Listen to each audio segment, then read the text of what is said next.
I had been planning this day for weeks, carefully choosing every detail to make my son Marcus's birthday unforgettable. I wanted it to be perfect, something that would light up his face with pure joy.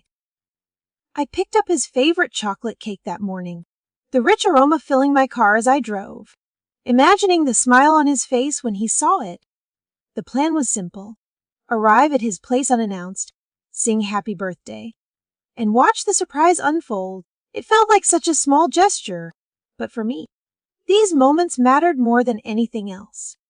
I parked a few houses down, clutching the cake, my excitement growing with every step. I could hear the neighborhood birds chirping, the sun warming the sidewalk, and in my mind, Marcus' laugh echoing from our memories together. I rehearsed what I would say, how I would hold the cake, even how I would place the candles just right. But nothing could have prepared me for what happened next. As I approached his car, parked right in front of the house, I noticed him sitting inside. Not alone. My heart swelled with warmth, thinking he was waiting for me, until I caught sight of Vanessa, his partner, sitting beside him. At first, I thought they were just chatting, maybe planning some last-minute birthday decorations. But then I overheard snippets of their conversation that froze me in place. The words were so ordinary at first, but then they became alarming, hinting at things I could not ignore, plans that did not include the joy I was carrying in my hands, but instead involved deceit and manipulation. Things that made my stomach twist with knees. I froze, the cake trembling slightly in my hands. My excitement turned to confusion, my joy to a deep, sinking concern.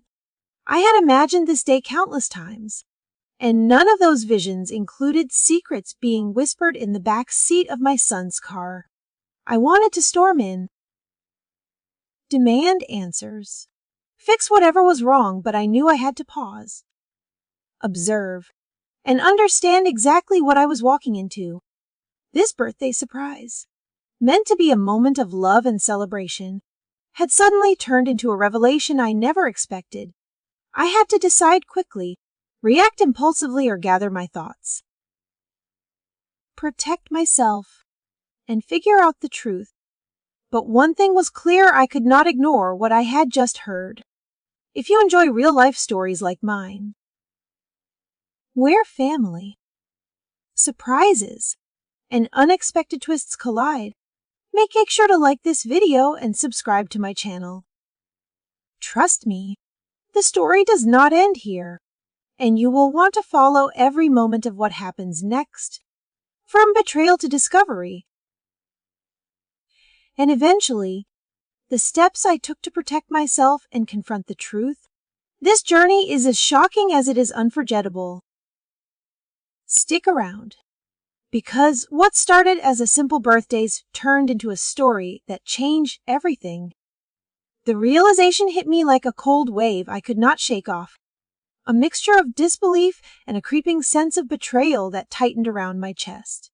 I had thought the tension I had noticed lately in Marcus's behavior was normal, maybe stress from work, the usual ups and downs of life, but what I uncovered went far beyond anything I could have imagined. The small hints I had dismissed, the subtle changes in his tone when he spoke to me, the casual questions about my finances that I had waved off as curiosity, all suddenly made sense in a way that filled me with shock and a growing apprehension. One quiet afternoon, I was going through some paperwork that I had thought was routine, old statements and documents that had been sitting in my filing cabinet for years, when I noticed discrepancies that seemed subtle at first, but quickly painted a picture too deliberate to ignore. Marcus had somehow maneuvered legal documents in his favor, creating a trail that granted him control over my finances without my informed consent. The implications were staggering, but what struck me even more was the clarity of intent. This was not a misunderstanding or an accidental oversight. It was a calculated plan, one that, if left unchecked, could have stripped me of independence entirely. I sat in my study, the envelope trembling slightly in my hands, my mind racing as I pieced together the sequence of events that had led to this moment.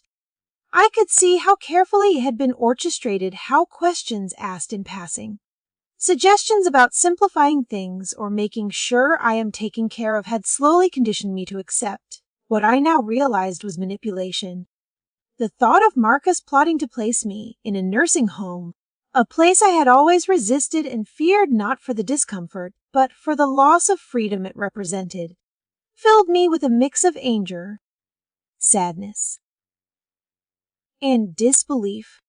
I kept replaying memories of our conversations, the times I had trusted him implicitly, and it stung to recognize how those moments had been used as leverage. It was as though a veil had been lifted from my eyes, revealing intentions that had been carefully hidden behind smiles and reassurances. The emotional weight of this discovery was crushing, but beneath it simmered a resolve I had not expected to find within myself. I had always seen Marcus as my son first, the young man I had nurtured and guided, and the betrayal cut deeper, because it came from someone I had loved without reservation. Yet, despite the shock, I knew that I had to act with both caution and determination. There was no room for impulsive reactions, only strategic steps to reclaim my agency and ensure that my life remained under my control. I spent hours analyzing every document, cross-referencing dates and signatures, piecing together a map of the manipulation that had been quietly unfolding behind the scenes. Each line of text, each clause in a seemingly innocuous agreement, revealed a thread of intent so precise it could only have been deliberate, and the clarity of his design both alarmed and galvanized me. What struck me most profoundly was the sense of duality in my feelings. My instinct was to confront Marcus immediately, to demand explanations and force accountability, yet reason cautioned patience and prudence. I knew that exposing the manipulation recklessly could provoke a defensive response, potentially jeopardizing the very evidence I had painstakingly collected. I also had to confront the uncomfortable truth that familial love does not always guarantee protection or goodwill, that sometimes those closest to us may harbor ambitions or desires that conflict with our well-being. This internal conflict, balancing heartbreak with resolve, became the silent battleground where I decided my next moves. As I contemplated the next steps, I began to plan meticulously, thinking not just about immediate reactions but long-term consequences. I reached out to legal advisors and financial experts, discreetly seeking guidance on how to undo the control that had been gained over my finances while maintaining a careful approach to avoid confrontation that could escalate beyond what I could manage. Every phone call, every consultation reinforced my growing awareness that this situation required vigilance, strategic thinking, and the courage to enforce boundaries I had never thought I would need to assert with my own child. The knowledge that Marcus had actively plotted to undermine my independence forced me to reevaluate the dynamics of trust and authority in our relationship, pushing me toward a stance of cautious empowerment rather than passive acceptance. In those days, as I navigated the tangled web Marcus had spun, I also reflected on the broader implications of the experience, the fragility of trust, the importance of vigilance in protecting oneself, and the sobering realization that love alone cannot safeguard against manipulation. I reminded myself that acknowledging the betrayal did not diminish my love for my son, but rather strengthened my commitment to self-preservation and autonomy. With each careful step I took to reclaim control over my finances, I felt a slow but steady rebuilding of confidence and clarity, a sense that I was no longer merely a passive participant in my life story, but an active author of the path forward. The weeks that followed were intense, a mix of careful investigations, strategic planning, and quiet reflection. I learned to recognize the subtle signals of manipulation that I had previously overlooked, to question assumptions, and to establish boundaries that ensured my well-being without severing familial ties unnecessarily. The journey was as much about personal growth as it was about addressing the immediate threat, a profound lesson in resilience. awareness, and the sometimes painful realities of human relationships. And though the revelation of Marcus' actions left a lingering ache, it also illuminated my capacity for vigilance, discernment, and the unyielding pursuit of autonomy in the face of betrayal, reminding me that even in the most intimate connections, awareness and careful action are indispensable. The sense of shock that washed over me was almost paralyzing, a cold realization that the very love and trust I had placed in Marcus, the countless sacrifices I had made over the years, had inadvertently opened the door to manipulation I had never imagined possible.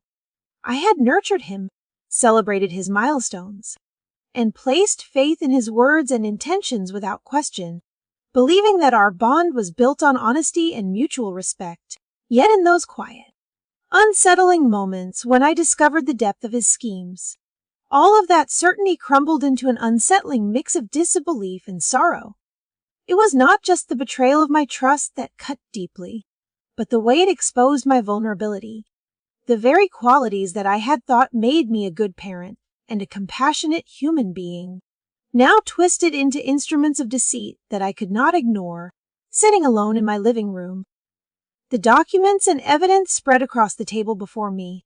I traced each carefully orchestrated move, each seemingly casual suggestion that had been placed with deliberate intent to manipulate my decisions. And the pattern became undeniable. Marcus had leveraged my past kindness, my willingness to forgive, and my desire to protect our relationship as tools to advance a plan that disregarded my autonomy and well-being, and the realization filled me with a complicated blend of heartbreak, anger, and a dawning clarity that I had to act decisively to reclaim control over my life. It was not a simple revelation, nor was it confined to a single moment of shock. Rather, it was a slow, creeping understanding that unfolded as I reviewed old conversations, financial statements, and legal papers that I had once trusted to be merely formalities. Every line, every clause, every casual question that now seemed benign had been a calculated step, part of a strategy designed to create dependency and facilitate control over my life and my resources. The more I uncovered, the more I recognized how the love and patience I had invested in Marcus had been exploited, transformed from genuine care into a vulnerability he had used with precision. Memories of birthday celebrations, shared holidays, and ordinary afternoons spent together flashed through my mind, each now tinged with the uneasy awareness that behind the warmth of those interactions lay the careful placement of seeds meant to advance his ambitions. I could see how subtle and deliberate his actions had been, suggesting changes to my financial management for convenience, encouraging me to sign documents without full disclosure, and gradually fostering the impression that I was making decisions of my own free will, all while he guided me toward outcomes that served him exclusively. What unsettled me most was the duality of emotions that surged within me. I was a mother who had loved unconditionally, yet confronted with evidence of betrayal, I felt the sharp sting of mistrust, a tension between heartbreak for the son I had nurtured and the necessity of self-preservation. The sense of vulnerability that had once been a source of pride in my openness and generosity now seemed like a dangerous blind spot, an exploitation of my empathy and patience that left me questioning not only Marcus' intentions but also my own judgment.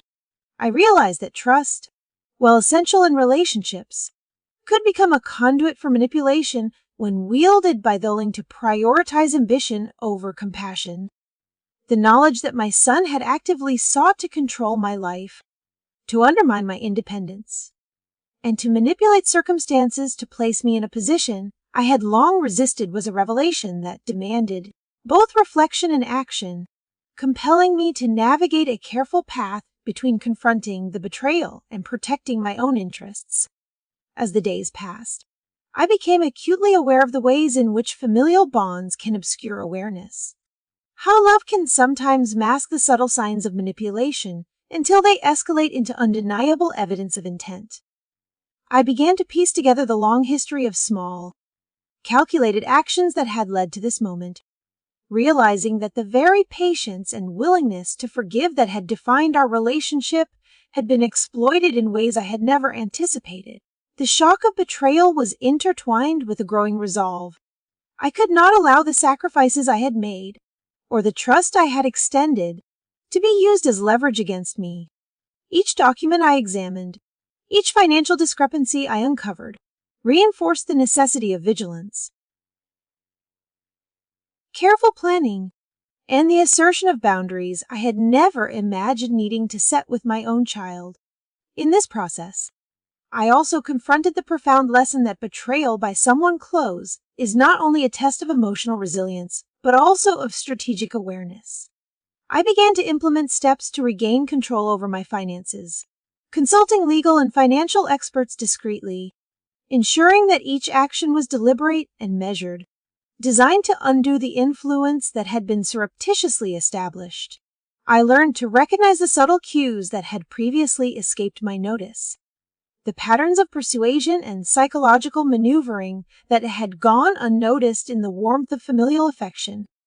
In navigating this difficult terrain, I discovered an unexpected reservoir of strength, a determination to reclaim my autonomy without allowing resentment or impulsive emotion to dictate my choices. This experience forced me to reconcile the complexity of human relationships, acknowledging that love, while a powerful force, does not guarantee protection from exploitation. The realization that my past sacrifices and my trusting nature had been used against me was painful, yet it illuminated the necessity of vigilance and the importance of maintaining personal agency, even within the most intimate connections. Through careful planning, introspection, and the gradual reclaiming of control, I transformed a moment of profound vulnerability into an opportunity for empowerment. Learning to navigate the delicate balance between love and self-preservation. And in this transformation, I recognized that while betrayal leaves an indelible mark, it also offers the chance to emerge wiser, more discerning, and resolute in the protection of one's own life and well-being. Understanding that even in the face of the deepest shock, reclaiming agency is both possible and necessary. After the initial shock subsided, I realized that I could not allow the betrayal to continue unchecked, and so I began my investigation quietly, aware that every misstep could alert Marcus and Vanessa to my intentions and compromise the fragile advantage I had. I approached the task with the same meticulous care that had once guided my professional life, methodically reviewing every bank statement, insurance policy, and financial record that had come under Marcus's influence. Noting patterns, discrepancies, and unexplained transfers that now revealed a troubling picture of calculated manipulation. Each document I examined seemed at first mundane, routine even. Yet as I pieced them together, the subtle ways in which trust had been exploited became startlingly clear, and the realization settled like a weight on my chest. What I had once considered ordinary oversight now appeared as deliberate misdirection. Each small adjustment, each casual request, each casual question designed to lull me into a false sense of security, while gradually eroding my control over my own resources. I discovered that what I had assumed were minor oversights were in fact steps in a strategy, a quiet orchestration meant to isolate me from my own independence and pave the way toward decisions I would later come to regret if I had not intervened. As I documented conversations, I realized that my memory, once dismissed as imperfect or selective, now served as a crucial tool in reconstructing the chronology of manipulation. I meticulously wrote down details, recalling how casual remarks, innocent-sounding suggestions, and seemingly benign encouragements had subtly influenced my actions, nudging me toward decisions I would have otherwise questioned, and each recollection painted a clearer picture of intent. I remember the way Marcus pressed me to sign documents under the guise of convenience or trust, the way Vanessa had praised decisions that ultimately benefited them, and the way their combined presence created a sense of inevitability, convincing me that their guidance was benign when it was anything but. Writing these interactions down was both cathartic and alarming, for the clarity of hindsight illuminated the sophistication of their planning and the depth of their willingness to exploit my goodwill. Every note I made, every reflection I recorded, became a piece of a puzzle that had long existed but had been invisible to my trusting heart until now. Gathering evidence required patience and vigilance, for I had to balance thoroughness with discretion. I monitored transactions carefully, noting even the smallest irregularities, tracing lines of communication that previously seemed innocuous, and cross-referencing statements with prior agreements and my own recollections. I learned to recognize the patterns of subtle manipulation, the way intentions could be cloaked in affection, concern, or casual practicality, and I cataloged each instance with precision, understanding that this record would become essential not only for protecting my assets, but for preserving a sense of agency in a situation that had increasingly felt like a trap. The quiet hours spent sifting through information, reviewing messages, and analyzing documents became a rigorous routine, one that required both mental acuity and emotional resilience. For each discovery of deception brought a fresh wave of betrayal and sadness. And yet I persisted, motivated by the knowledge that awareness was the first step toward regaining control. At times, I reflected on how easily one can be deceived when trust is granted freely, and I realized that the very qualities that had defined my relationship with Marcus' openness, patience, and unconditional love had been exploited, transformed into vulnerabilities that were systematically used against me. The recognition was painful, yet it was also enlightening, revealing how familial bonds, while a source of comfort and strength, can also be manipulated when combined with ambition and cunning. Each piece of evidence I gathered not only strengthened my understanding of the situation, but also reinforced the necessity of strategic planning, careful observation, and the cultivation of a mindset that could distinguish genuine guidance from calculated manipulation. As the investigation progressed, I began to see the broader narrative emerge. The deliberate steps that Marcus and Vanessa had taken to gain control over my finances and influence my living arrangements were not random acts, but components of a larger plan, executed with a sophistication that I had never anticipated from my own child. Recognizing the scale and intent of their actions was both terrifying and clarifying, for it demanded that I respond with equal measure, that I create my own strategy grounded in evidence, prudence, and self-preservation. I consulted discreetly with advisors I could trust, ensuring that each move I made was informed and deliberate, all while maintaining the outward calm that prevented suspicion from reaching them. Through this painstaking process, I also confronted the emotional complexity of betrayal, understanding that grief, anger, and disappointment could not dictate my actions if I wished to reclaim autonomy and security. Each discovery was accompanied by reflection. How had I overlooked the warning signs? Why had I allowed my natural inclination toward trust to create such exposure? And how could I now balance vigilance with the compassion that remained a core part of my identity? The answers were neither simple nor immediate, but each step in documenting, reviewing, and analyzing strengthened not only my understanding of Marcus and Vanessa's motives, but also my own resilience. By the time I had gathered a comprehensive record, I realized that I had turned what initially felt like a moment of helplessness into a foundation for empowerment. The careful documentation, the painstaking review of accounts, and the methodical gathering of evidence were no longer just defensive measures. They had become instruments through which I could reclaim agency, assert boundaries, and protect my future. I understood that trust could no longer be absolute, that vigilance and discernment were essential even within familial relationships, and that the process of investigation, while emotionally taxing, had awakened a strategic clarity that would guide every decision moving forward.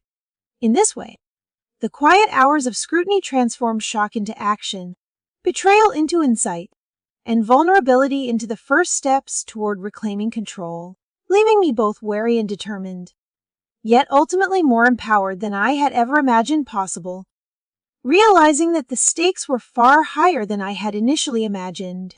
I knew that navigating the situation alone would be both unwise and emotionally exhausting.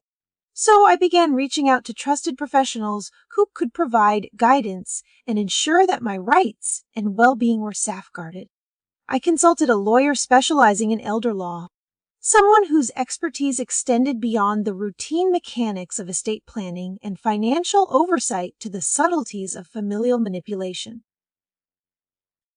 and exploitation. And from the very first conversation, I felt a sense of cautious relief, knowing that I was no longer facing the challenge entirely on my own. My lawyer patiently listened as I recounted the details of Marcus and Vanessa's actions, from the subtle manipulations of legal documents to the attempts to undermine my independence. And together we began constructing a strategy that would both protect my assets and affirm my autonomy. Each question posed, each piece of evidence reviewed, and each recommendation offered deepened my understanding of the complex intersection between law, trust, and family dynamics. And I started to see a path forward that was grounded in both prudence and empowerment. While legal guidance provided a framework for action, I quickly realized that emotional and practical support would be just as crucial, for isolation could easily erode both judgment and resolve. I began quietly confiding in a select circle of friends and extended family, carefully sharing the key details of the situation while maintaining discretion, knowing that information in the wrong hands could alert Marcus and Vanessa to my plans. Their reactions were a mixture of shock, concern, and resolve. Yet their willingness to offer support reinforced the notion that I was not alone in facing betrayal, and that collective vigilance could provide both reassurance and practical assistance. Together, we explored measures to monitor finances safely, communicate strategically, and observe patterns that might otherwise go unnoticed, forming a network that balanced care with caution, empathy with accountability, and love with the hard clarity of protective action. Their encouragement strengthened not only my emotional resilience, but also my confidence in taking steps that, while necessary, felt both uncomfortable and daunting. For confronting betrayal within a family is rarely simple or painless. The process of building this support network also taught me lessons about trust and discernment, for I had to carefully weigh whom I could rely upon without compromising my position.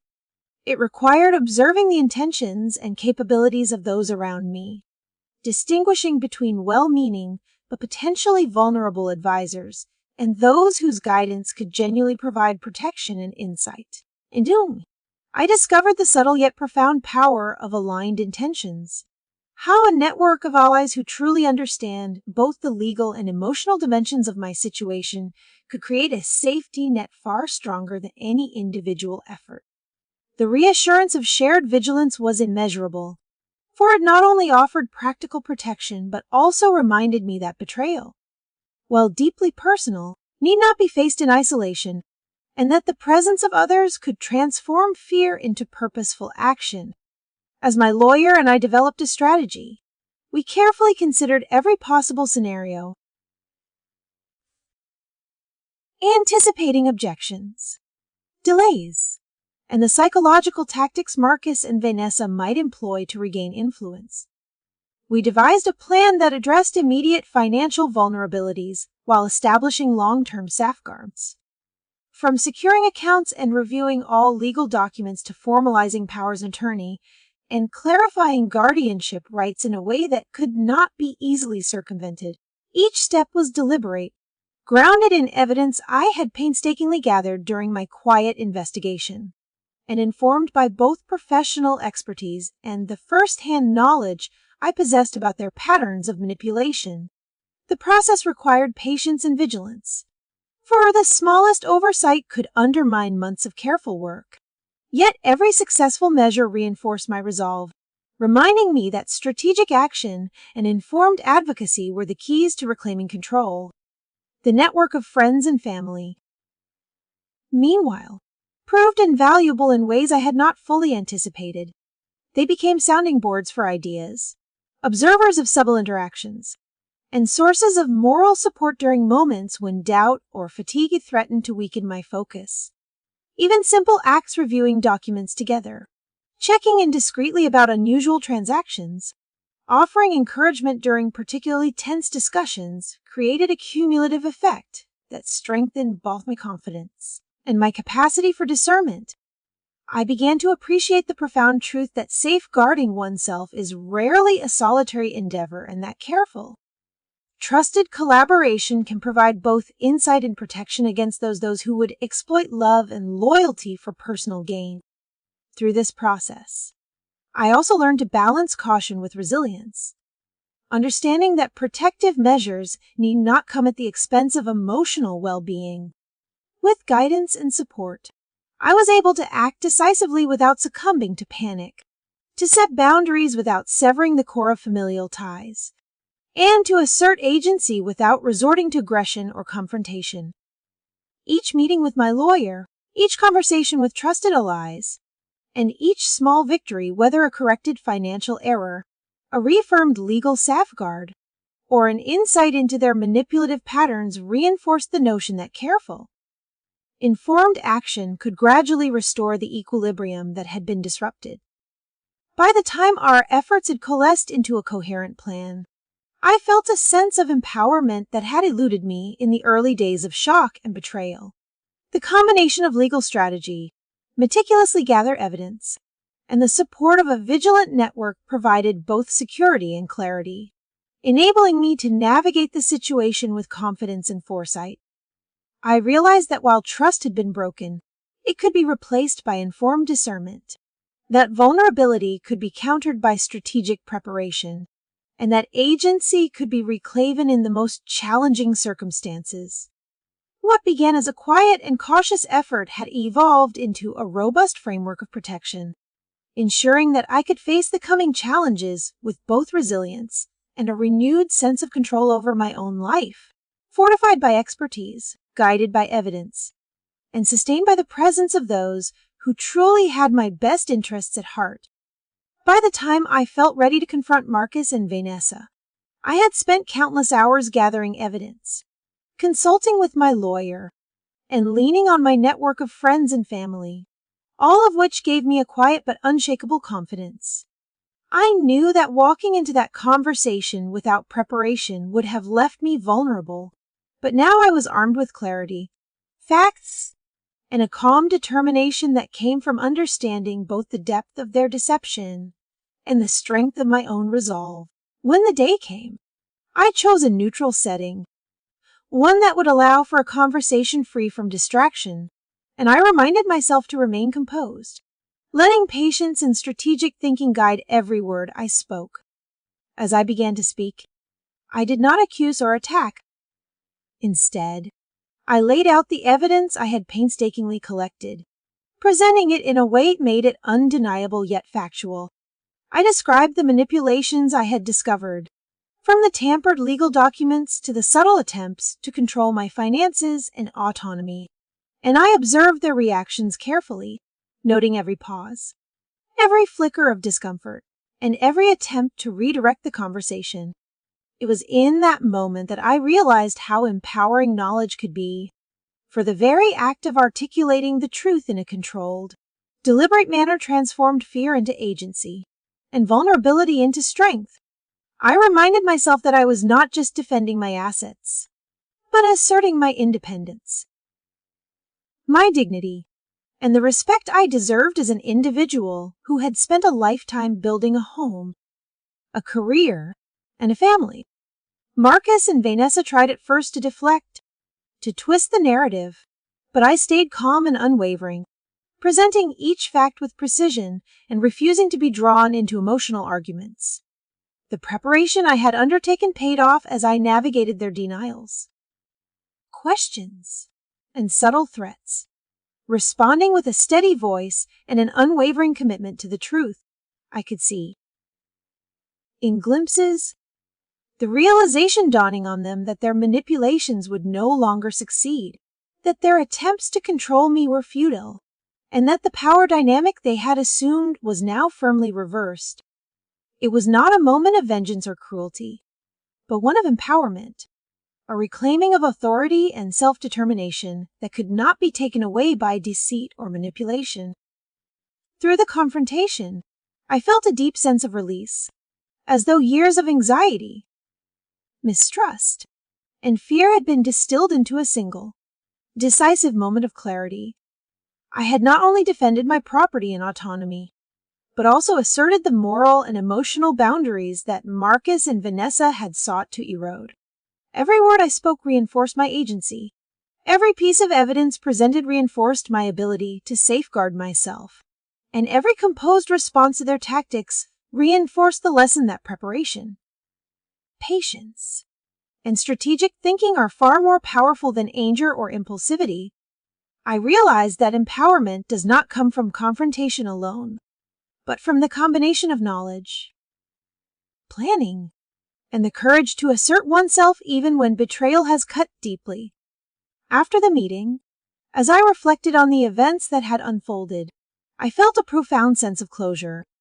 The fear that had once shadowed my every interaction with Marcus and Vanessa began to lift, replaced by a growing confidence that I could manage any challenge that came my way. I understood that reclaiming control was not simply about legal victories or financial security, but about restoring my sense of self, reclaiming my agency, and choosing how I would navigate relationships and boundaries moving forward. It was about recognizing my own worth and refusing to allow manipulation or betrayal to define my experience. I also realized that my journey could serve as a reminder to others facing similar challenges that vigilance, preparation, and the courage to seek help are vital. No one should feel isolated in the face of deception, and taking deliberate, informed steps to protect oneself can transform fear into empowerment. I had learned to trust my instincts while grounding my actions in facts, to rely on a support network without surrendering my independence, and to confront wrongdoing without losing my composure or sense of humanity. The experience reshaped my understanding of family, trust, and resilience, showing me that even in the most painful circumstances, agency and dignity can be reclaimed. To anyone watching this story unfold, I want to express my gratitude for sharing in my journey. Your time and attention mean the world, and I hope that my experience offers insight and encouragement to those who may be navigating difficult family dynamics or situations where trust has been broken. Remember, knowledge, preparation, and support are your strongest allies, and reclaiming control over your life is always possible, no matter how complex or challenging the circumstances may seem. If you found this story meaningful, I would deeply appreciate it if you could like this video. Subscribe to my channel for more personal stories and insights, and share it with others who might benefit from hearing it. Together, we can create a space for learning, resilience, and empowerment, where experiences are shared, lessons are drawn, and strength is inspired. Thank you for listening, and may your own journey be guided by courage, clarity, and the unwavering belief in your own worth. Good night, and take care.